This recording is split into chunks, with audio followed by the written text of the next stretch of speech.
I'm delighted to say I'm joined by Colin Compton of Strokestown ahead of the AIB GAA All-Ireland Club Championships, and obviously we're heading into Connacht now. But first off, Colin, what has the run been like this year with Strokestown? Because it's been 20 years since you'd won a county title, and you did it in the most dramatic circumstances against Boyle in the county final. Hi Shane. It's been as you said, a dramatic run. We actually had a very tough start to the year. We ended up getting relegated in the league. But somewhere kind of throughout the year, we probably had a few injuries here and there. Form wasn't great. But in around June or July times, things seemed to just click a little bit. We got a few boys back fit. And we got a couple of good performances in the groups. We got out of the groups by the skin of our teeth while not playing, to the top, to the best of our ability. We still weren't doing too bad. And once we got out of the group, we got a big win in the quarterfinals. We took great belief from that, and we pushed on from there. And we took another scalp in semi, and then in the final, I suppose, while it's not playing that well, we still dug it out, and we just kept at it, and thankfully it worked out for us.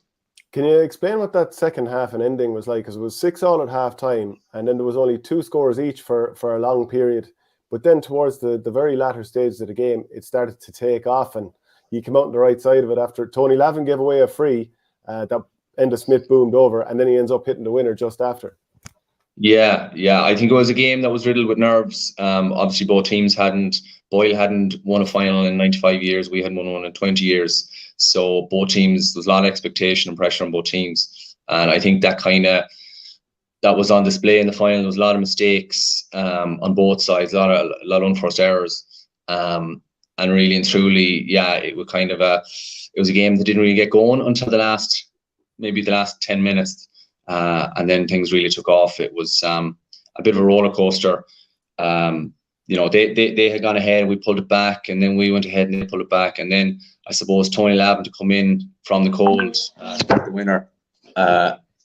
It's probably one of those fairy tale stories that I suppose every club footballer in the country can relate to. Yeah. Can you tell me about Tony Lavin's run? Because I think he only played 3 minutes in the entire championship. He had a quad injury and so on. And what a dramatic 3 minutes. Yeah, unbelievable. And I don't think Tony played much in the last 2 years, really, because he's just been struggling with injuries and fitness.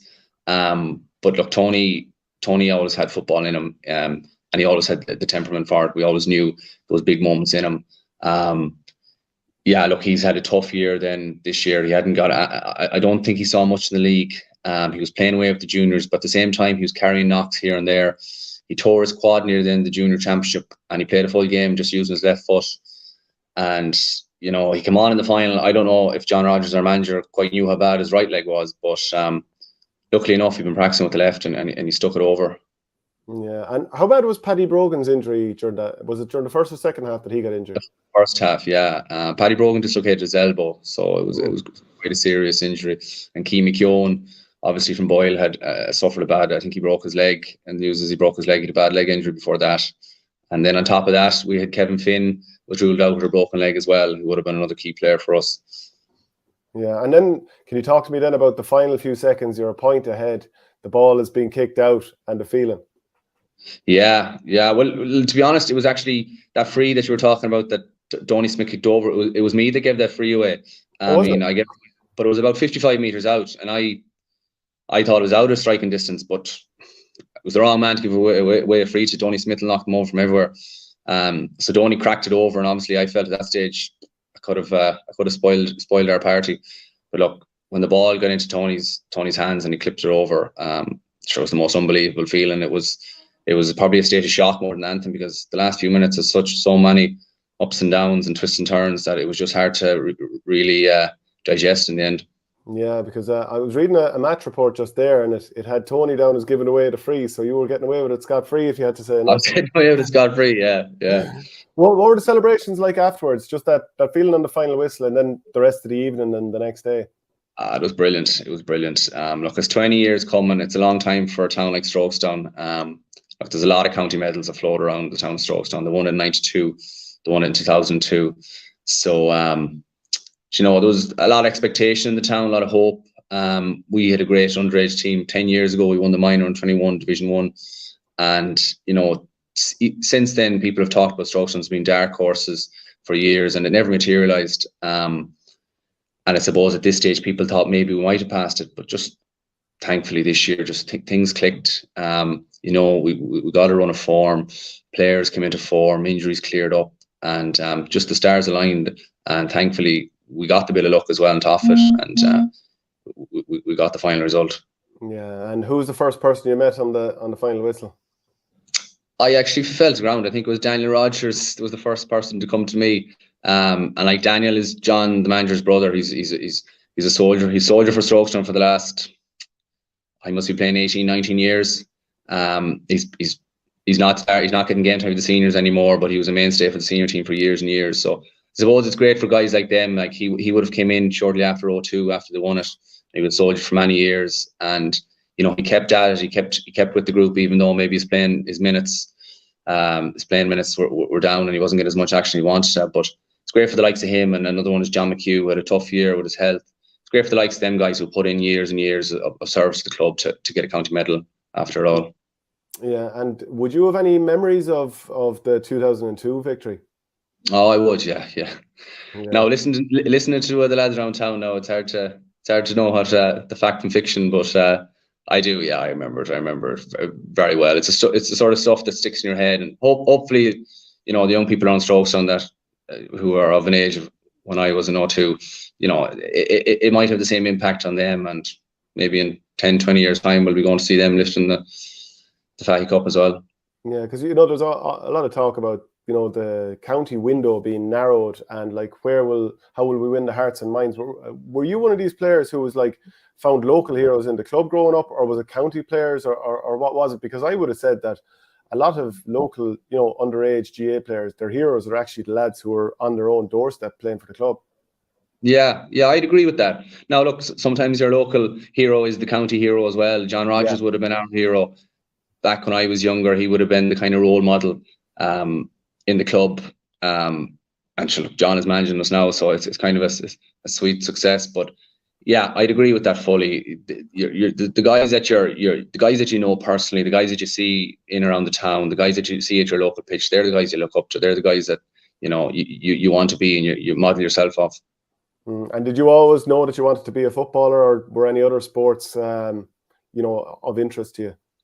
Look, I tried my hand at everything, but quickly I tried the soccer, rugby, everything. But I swiftly found out that Gaelic was probably my best sport, so I focused on it. I focused on it fairly early. And look, Strokestown is the kind of place where Gaelic football is number one and everything else is secondary. So maybe the choice was made for me, but I think I made it myself.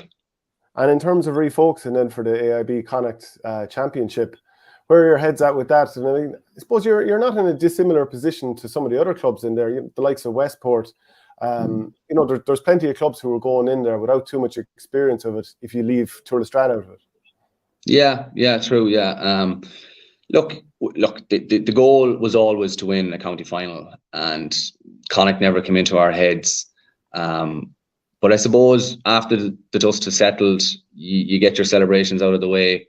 It's only in human nature to want more. And look, we know we're representing the people of Strokestown now. We're representing, I suppose, Roscommon GA on a national stage. So we're going to give it everything. We're training hard. We're out the weekend of the 19th, 20th against either Mulcullen or Westport. And look, we're not going to fear anyone. We were underdogs through the whole Roscommon Championship, and we'll probably be underdogs again. But look, it's a tag we're comfortable with.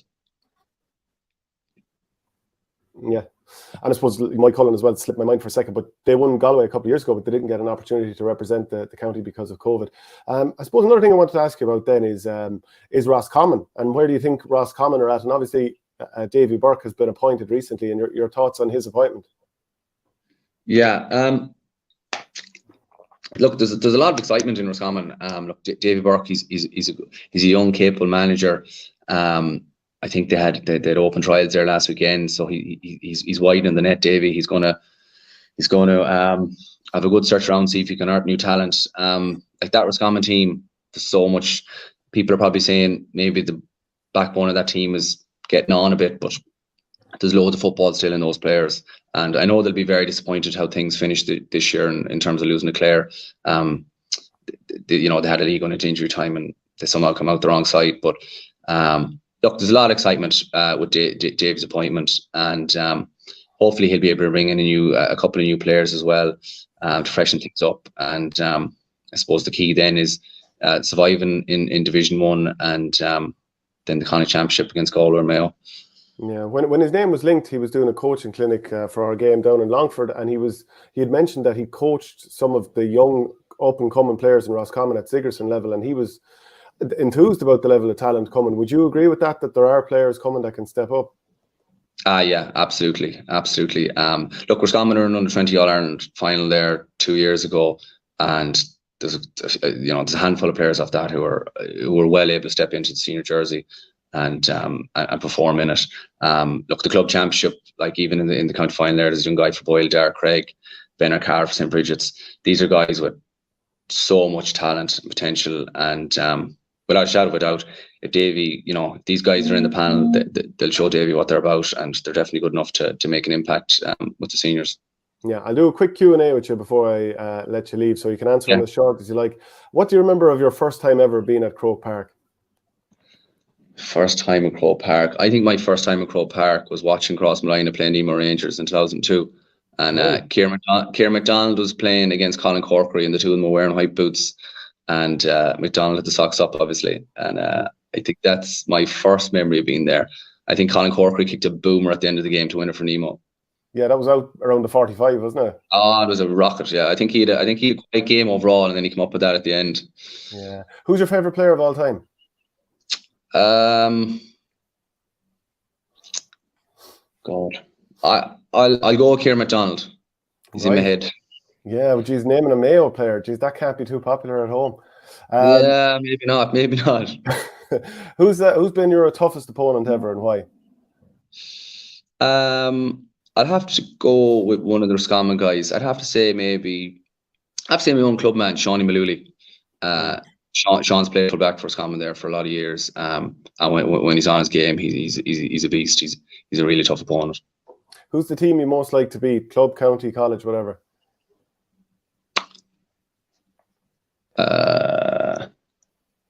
Mayo. Okay. Proudest day playing GAA? I'd say win the county final with Strokestown. Who's been the biggest influence in your career? My parents, my mother and my father. Okay. What's been the biggest disappointment of your career? I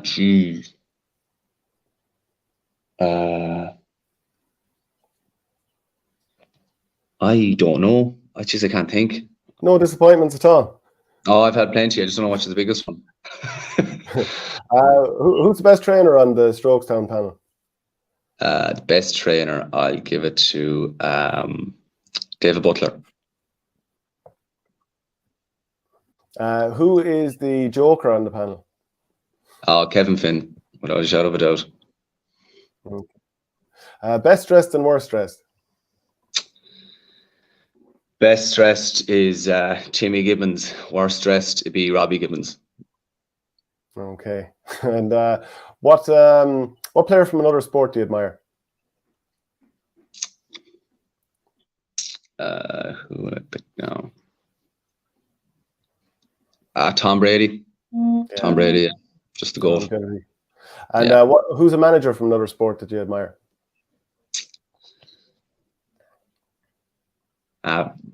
Klopp, yeah, Jurgen Klopp. Okay, despite the current struggles. Yeah. Well, look, Colin, brilliant to chat to you, and best of luck.